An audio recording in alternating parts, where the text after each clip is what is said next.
Hello, my name is Jung-Hoon Han from Songyungan University in South Korea.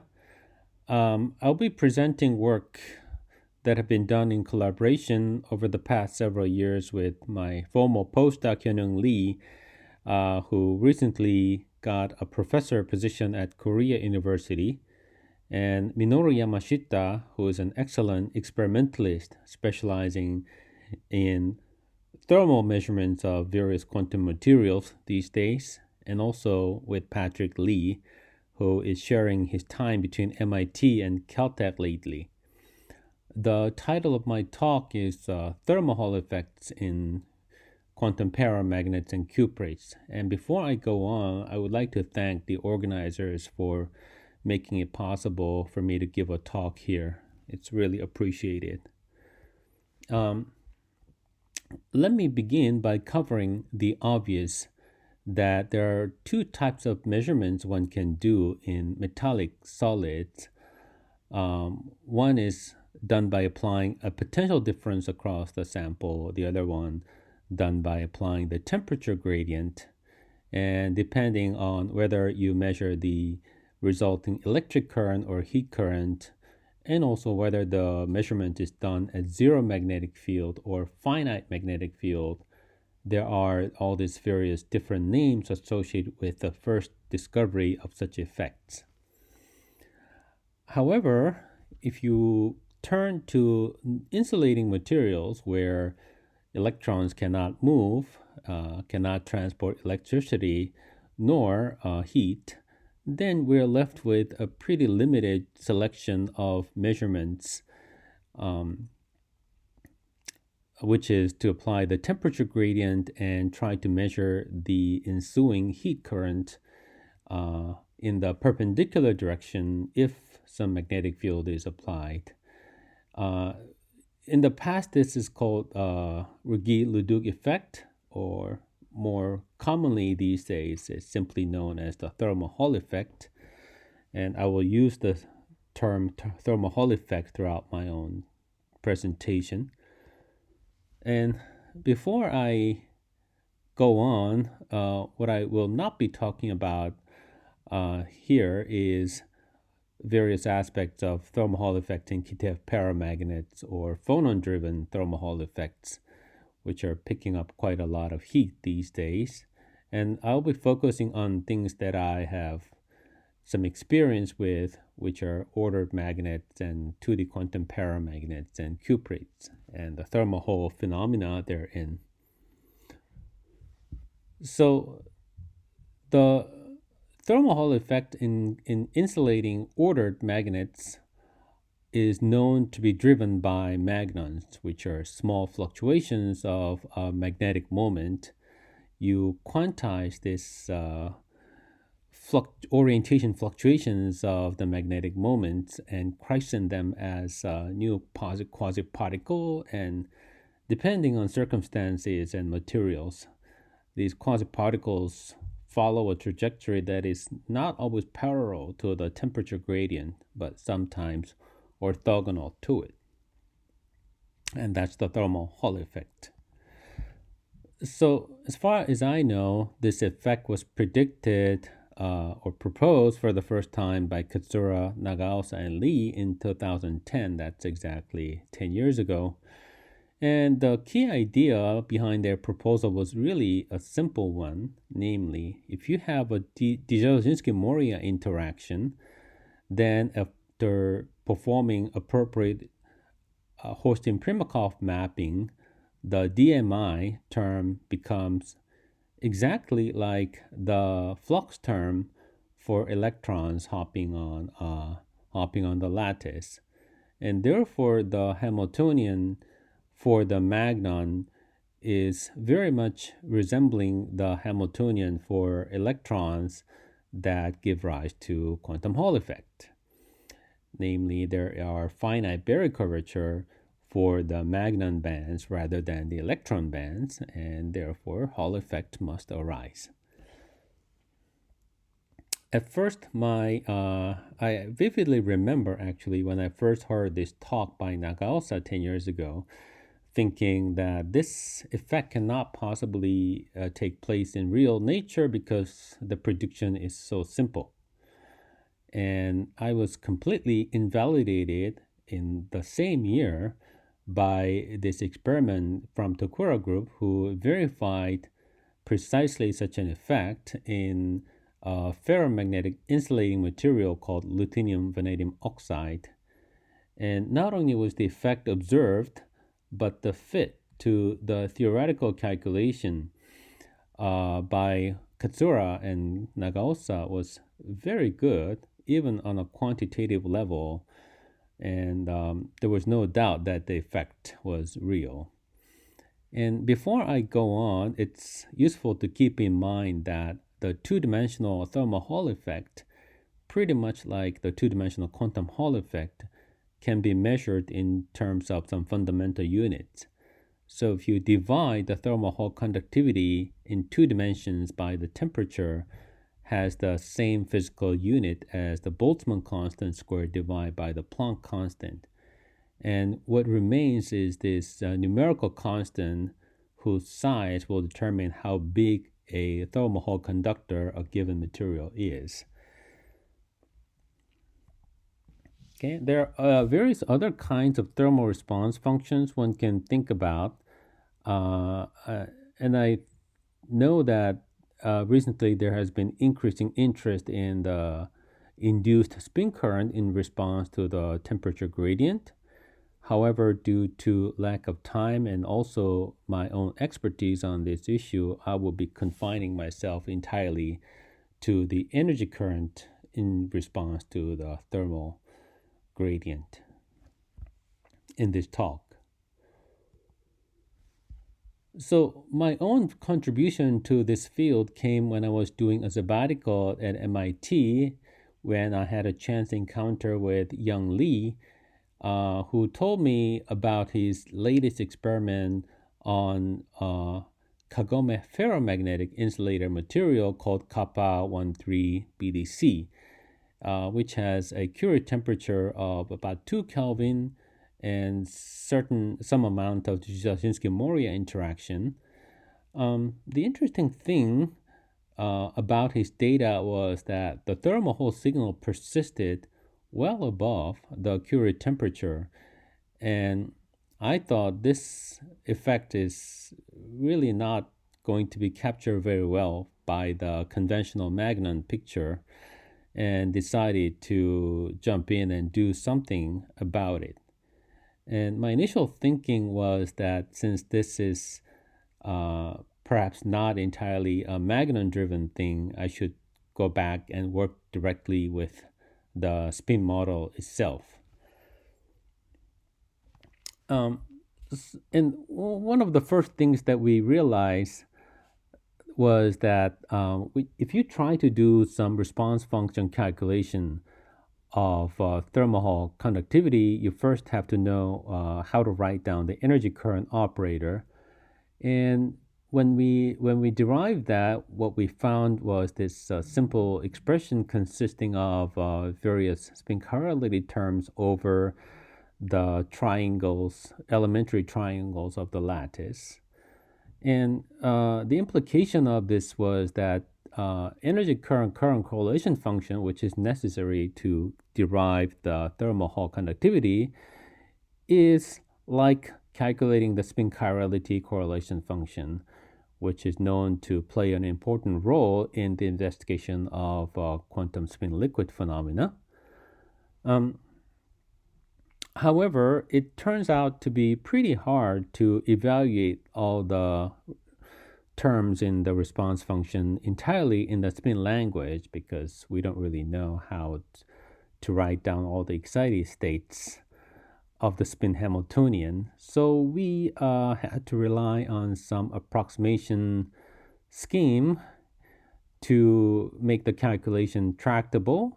So what we used was this Holstein-Primakov reduction of the thermal Hall effect formula, originally derived in terms of the spin language.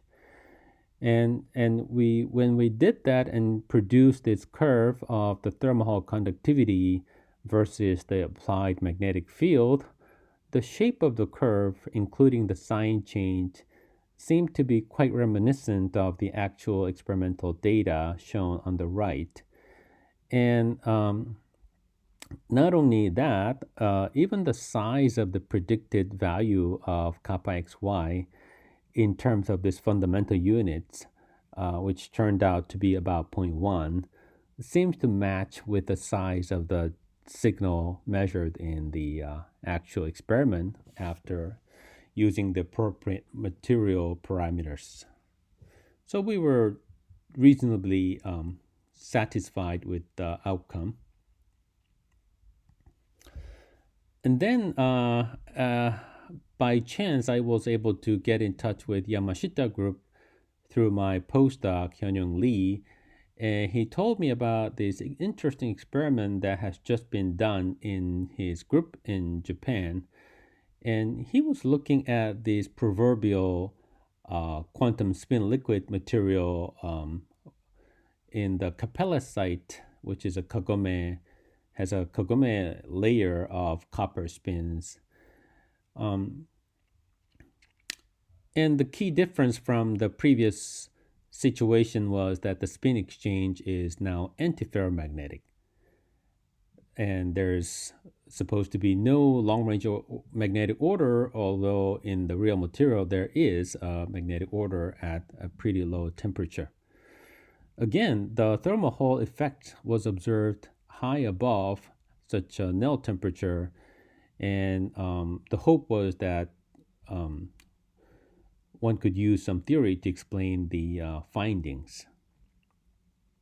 So we decided to use the Schrödinger boson theory this time because the theory is known to capture some aspects of the 2D antiferromagnetism.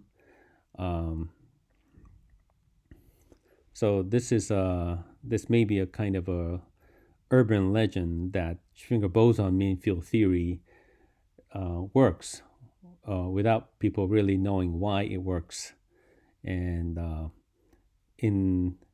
for lack of a better tools, we decided to go ahead and apply such a theory to deduce the thermal Hall signal for this model with antiferromagnetic spin exchange and Dzyurzhasinski-Moria interaction.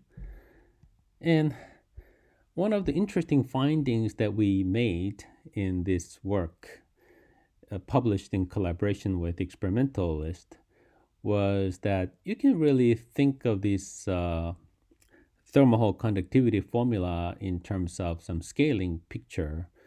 Namely, it has to be a prefactor by this fundamental unit of Boltzmann constant squared divided by Planck constant. And we also know that the effect cannot exist without the DM interaction, and also cannot exist without applying some Zeeman field. So there has to be these two prefactors that control the existence of thermal Hall effect in the first place, and the rest is a simple scaling function depending on the dimensionless ratio of thermal energy divided by the exchange energy. So we tested this idea by computing this scaling function f by Schrödinger boson mean field theory, and tried to collapse all the existing thermal Hall data from various kinds of Kagome antiferromagnetic quantum spin liquid material. And to our great satisfaction, the match onto a scaling plot was rather good. Okay, so does that mean that the Schrödinger bosons are the quasi-particles in these materials? I do not really want to go so far as to claim that.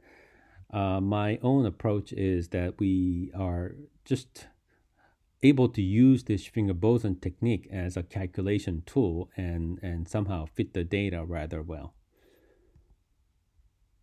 Okay, so far the situation is summarized as a series of reasonable success stories. At least we know how to fit the existing data through various calculation schemes. But then all of this high hopes and maybe euphoria came crashing down when the data on the cuprates was revealed. And as you saw from the talk by the previous speaker, there is a huge amount of thermal Hall signal in the undoped or nearly undoped cuprates, LSCO, and other families of the cuprates, with this dimensionless number reaching the value as high as 1.0. So what I show on the right is the data scaled in the right way to reveal this dimensionless number, which goes as far down as -1 over here. So when I first heard about this experiment through Patrick Lee, my first reaction was, where have you been all these years? I mean, if this is such a pronounced effect, and people have been doing experiments on cuprates for 1,000 years, why no one ever saw this before? So I got curious and decided to do something about it in collaboration with Patrick. And as you can see from this table presented in the Nature paper by Typhus group, cuprates actually is the one of the most vigorous thermal Hall conductors of all time. And we also know very well that cuprates are pretty ordinary and robust antiferromagnets near zero doping. And the obvious culprit that one can think of is the Magnons, perhaps driving the thermal Hall effect. So there's a huge number of data presented in Typhus paper, but there's no way I will be able to cover all of them. And I'll be just focusing on these two questions of why is the thermal Hall effect so large and why is it linear?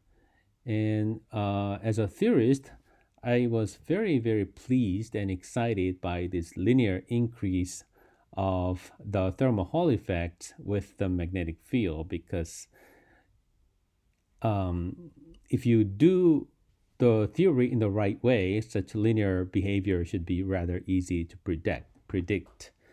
At least that was my hope. So since this is obviously a robust antiferromagnet, obvious place to start was the Magnon picture. So I go back to the well-known Heisenberg exchange model plus some Dzyalzinski-Moria interaction, which is also known to exist in the cuprates. And I compute the Berry curvature for the Magnon bands and find that indeed there is a finite Berry curvature in proportion to the strength of the DM interaction, D here. And it comes in with a pretty interesting structure factor of sine kx times sine ky. So because of this structure factor, although there is a finite Berry curvature for the Magnons, there's no net Berry curvature, because once you integrate over the Brillouin zone, the net Berry curvature will be 0. Okay, and this is not surprising at all because of a so-called no-go theorem initially proposed by Katsura Nagaosa and Patrick himself, that if you write down the Magnon model for the square lattice antiferromagnet, then the effective flux seen by the Magnons has to be 0, and therefore there will be no whole motion of the Magnons. So we were kind of trying to find a way to go around this no-go theorem and find a way out. But there's a more fundamental and phenomenological barrier to our endeavor, because quite obviously the Zeeman field will open up a gap in the Magnon spectrum. However, in the actual thermal Hall data, there's no sign of activation, which would be a consequence of a gap in the Magnon spectrum. Um, so then we turned our thinking to perhaps some not intrinsic, but extrinsic mechanism of thermal Hall effect. And this extrinsic versus intrinsic idea of Hall effect is something well known to the community of people devoted to the anomalous Hall effect in metallic ferromagnets. And we tried to come up with a couple of scenarios for impurity assisted scattering of magnons and found that at least to the level of investigation that we performed, we found there is no skew scattering and there will be no thermal Hall signal from impurity effects. So at this stage, we grew pretty desperate and helpless.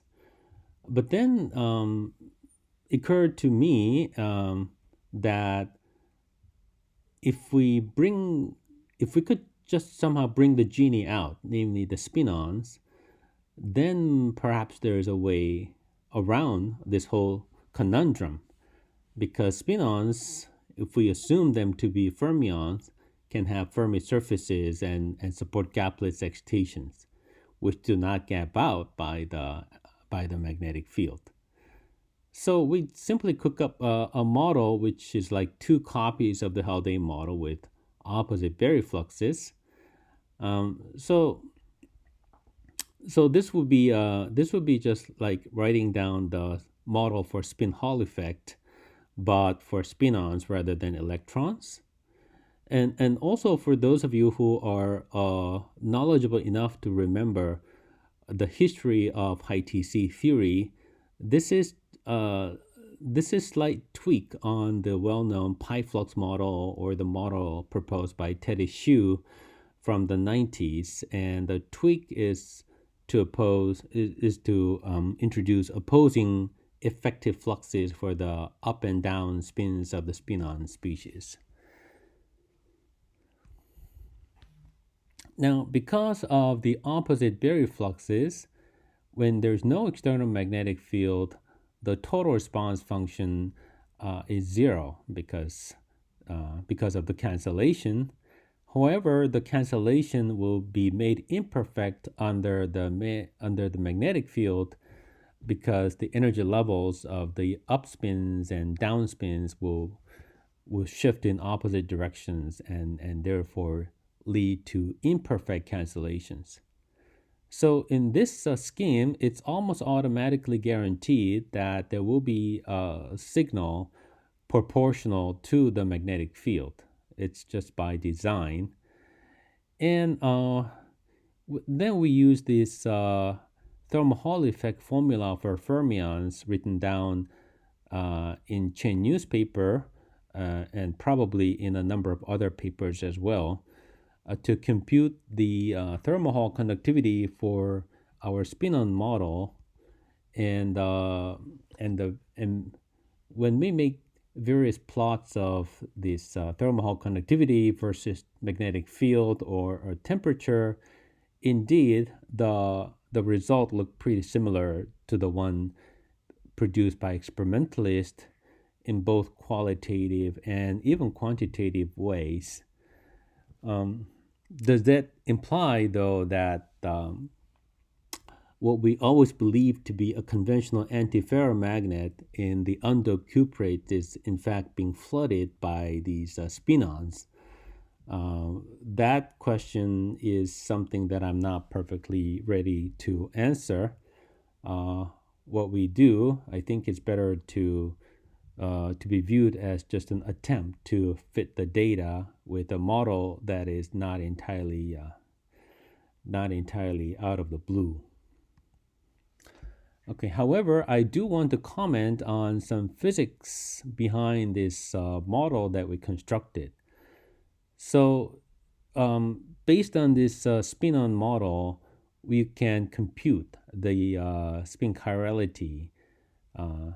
So the spin chirality shows up as a spin current in the spin-on model. And what we found is that is this existence of this circulating spin current around various plaquettes of the square lattice, which makes our ground state formally look like a chiral spin liquid state.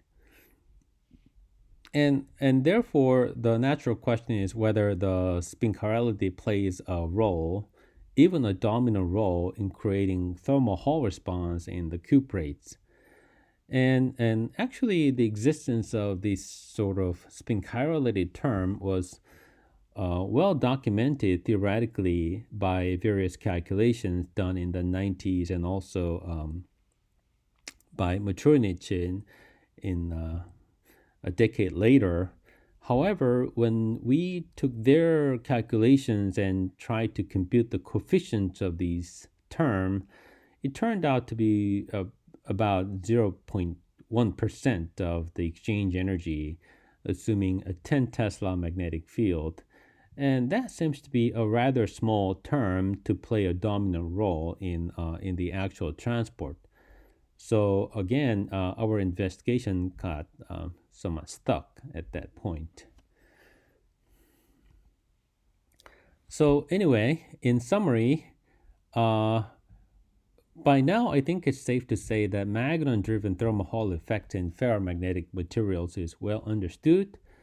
And in paramagnetic spin liquid-like materials, at least we can we do have a way to produce a matching theoretical curve using various approximation schemes.